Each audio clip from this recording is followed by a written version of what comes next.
আওয়ামী লীগ সভানেত্রী শেখ হাসিনা বাংলাদেশে এসে বিএনপির প্রেসিডেন্ট জিয়াউর রহমানকে শহীদ প্রেসিডেন্ট জিয়াউর রহমানকে জিন্দাবাদ করে দিচ্ছিল। শেখ হাসিনা বেগম জিয়াকে অন্যায়ভাবে 10 বছর জেল খাটাইলো, কারাদণ্ড দিল, হুইল চেয়ারে চড়াইলো, জিন্দাবাদ করে দিচ্ছে। শেখ হাসিনা বিএনপির নেতাকর্মীকে অন্যায়ভাবে ফাঁসিতে ঝুলাইছে, গুম করছে, খুন করছে, জিন্দাবাদ করে দিছে। বিএনপি নেতাকর্মী সকল ভুলে গেছে। শেখ হাসিনা বাংলাদেশের জনগণদের দীর্ঘ 16 বছর ন্যায্য ভোটের অধিকার থেকে বঞ্চিত করছে, জিন্দাবাদ করে দিছিল। এইসব তো বিএনপি নেতাকর্মী ভুলে গেছে। তারেক রহমানকে রাজনীতিক থেকে বঞ্চিত করছে, জিন্দাবাদ করে দিচ্ছে। আসসালামু আলাইকুম, কেমন আছেন সবাই? আশা করি ভালো আছেন। বিএনপির নেতাকর্মীদের প্যারা উঠছে। আমার পাশে দেখতে পাচ্ছেন রুহুল কবির রিজভী। বয়স হওয়ার সাথে সাথে তার মাথায় গরমিল হচ্ছে, মাথার ব্রেন টাল হয়ে যাচ্ছে। আসেন আওয়ামী লীগের নেতা কর্মীদের নিয়ে কি বক্তব্য রাখলো একটু শুনবো। দেখতে পাচ্ছেন বক্তৃতা দিচ্ছে, চলুন সবাই শুনে আসি কি কি বলে। যে লোক আওয়ামী লীগের নেতৃত্বে আসবেন, সে যদি অপরাধ না করে, সে যদি ছাত্র হত্যা না করে, সে যদি কোনো অর্থ লোপাট না করে। শুনতে পারলেন কি বলতেছে? আরেকটু শুনে নেই, পুরোটুকু শুনে নেই। চলেন সবাই। করে টাকা পাচার না করে, এরকম লোক যদি নেতৃত্বে আসে, তাহলে সেই আওয়ামী লীগ কেন? যাই হোক, শুনতে পারলেন, যে লোক আওয়ামী লীগের নেতৃত্বে আসবে সে যদি ছাত্র হত্যা না করে, অর্থ লুপাট না করে, গণহত্যার সাথে জড়িত না থাকে, তাহলে নির্বাচনে আসলে সমস্যা কি? আওয়ামী লীগের এমন একটা নেতাকর্মী দেখায় দেন যারা ছাত্র হত্যার সাথে, অর্থ লুপাটের সাথে, গণহত্যার সাথে, অপরাধের সাথে জড়িত না, এমন একটা নেতাকর্মী দেখায় দেন, পাবেন না। আওয়ামী লীগের যত নেতাকর্মী লোক আছে পাবেন না তাদের ভিতরে একজনও। কিন্তু আমাদের রুহুল কবির রিজভী কি বললো?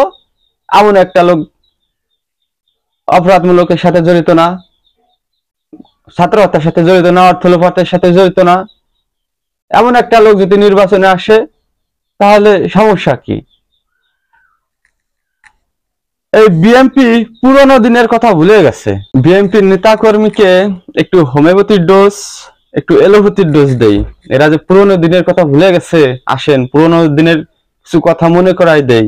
2007 সাল থেকে শুরু করে 2024 সালের 5ই আগস্ট পর্যন্ত আসেন কিছু কথা মনে করাই দেয়। এরা তো ভুলে যায়, এরা ভুলে যাওয়া পাপী। 2007 সালে যখন তত্ত্বাবধায়ক সরকার ক্ষমতায় আসে, তখন বিএনপির ভারপ্রাপ্ত চেয়ারম্যান তারেক রহমানকে কি করছিল রিমান্ডে নিয়ে, মনে আছে না মনে নাই? আপনারা তো ভুলে যান। আসেন দেখায়, দেখতে পাচ্ছেন তারেক রহমানকে হুইল চেয়ারে করে নিয়ে যাচ্ছে। হ্যাঁ, হুইল চেয়ার করে নিয়ে যাচ্ছে। শুধু তাই না, তত্ত্বাবধায়ক সরকার থেকে শুরু করে আওয়ামী লীগ সরকার এই বিএনপিকে নিশ্চিহ্ন করার জন্য, মেরুদণ্ড ভেঙে দেওয়ার জন্য সব ধরনের প্রচেষ্টা করছে। এমন কোনো প্রচেষ্টা নাই যে তারা না করছে। আর আজকে এসে বিএনপি তা ভুলে গেছে, পুরোনো দিনের কথা ভুলে গেছে। আসলে ভুললে তো হবে না। আওয়ামী লীগকে নতুন ভাবে ফিরিয়ে আনতে চায় বিএনপি। কিসের জন্য? আসলে যাইতে ভাই পন্দে আসে। আওয়ামী লীগকে যেভাবে ফিরিয়ে আনবে, কিন্তু সেই শেখ হাসিনা কিন্তু বাংলাদেশে চলে আসবে। যাইতে ভাই পন্দে আসে। আমাদের গ্রাম্য ভাষায় একটা কথা আছে, কুড়োল দিয়ে আপনি গাছ কাটেন, কুড়োলের আছাড়ে কিন্তু কাটি থাকে, ওই কাঠ না ধরে কিন্তু গাছ কাটা যায় না। কে আসবে আওয়ামী লীগের নেতৃত্বে? কে আসবে? ওই তাজউদ্দিনের ছেলে আসবে, তাই না? সে কি তাজউদ্দিনও তো সেই তাজউদ্দিনের সালে সে আওয়ামী লীগ পরিবার। গণহত্যার সাথে জড়িত না কে? রাষ্ট্রীয় পর্যায় থেকে শেখ হাসিনা থেকে শুরু করে গ্রামের চেয়ারম্যান পর্যন্ত আওয়ামী লীগ যে আছে দেখায় দেন অর্থ লোপাটের সাথে জড়িত না, গণহত্যার সাথে জড়িত না। সব নেতাকর্মী জড়িত। আর আজকে এসে বিএনপি সে কথা ভুলে গেছে।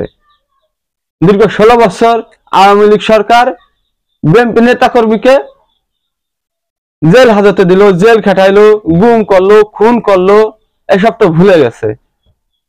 দীর্ঘ 17 বছর আন্দোলন সংগ্রাম করলো, দীর্ঘ 17 বছর পর এসে বিএনপি এসব ভুলে গেল। এখন আওয়ামী লীগকে দরকার। আওয়ামী লীগের ভিতরে তো কি আছে? সারা দেশে যখন আওয়ামী লীগকে নিষিদ্ধ দাবি, সেখানে বিএনপির নেতা রুহুল কবির রিজভী সজাগ। এই আওয়ামী লীগ যদি আবারও বাংলাদেশে ফিরে আসে, শুধু বিএনপি না, বাংলাদেশে যে কয়টি রাজনৈতিক দল আছে ছোটখাটো সবাইকে নিশ্চিহ্ন করে দেবে। কারণ আওয়ামী লীগ যদি বাংলাদেশে ফিরে আসে, যে প্রক্রিয়ায় ফিরে আসুক, শেখ হাসিনা না আসুক, অন্য কেউ যদি আসে, তাও মনে রাখবেন বাংলাদেশের সবকটি রাজনৈতিক দলকে নিশ্চিহ্ন করে দেবে। তার কারণ হচ্ছে আওয়ামী লীগের রক্ত, আওয়ামী লীগের নামে যে যেখানে আছে সবাই হিংস্র প্রাণী, রাক্ষস এসছে উপরে, রক্ত খেকু। শেখ হাসিনা বাংলাদেশে আসছিল প্রতিহিংসার প্রতিশোধ নিতে, আর এখন যদি কোনো আওয়ামী লীগের নেতা কর্মী ফিরে আসে বাংলাদেশে, তাহলে সে প্রতিহিংসার প্রতিশোধ নেবে। বিএনপি নেতা কর্মীরা তাদের বয়স হওয়ার সাথে সাথে 72 ধরছে। ওদের বয়স হওয়ার সাথে সাথে মাথার ব্রেন টাল হওয়া ধরছে। ওরা বিএনপি আওয়ামী লীগের দীর্ঘ 17 বছরের অন্যায় জুলুম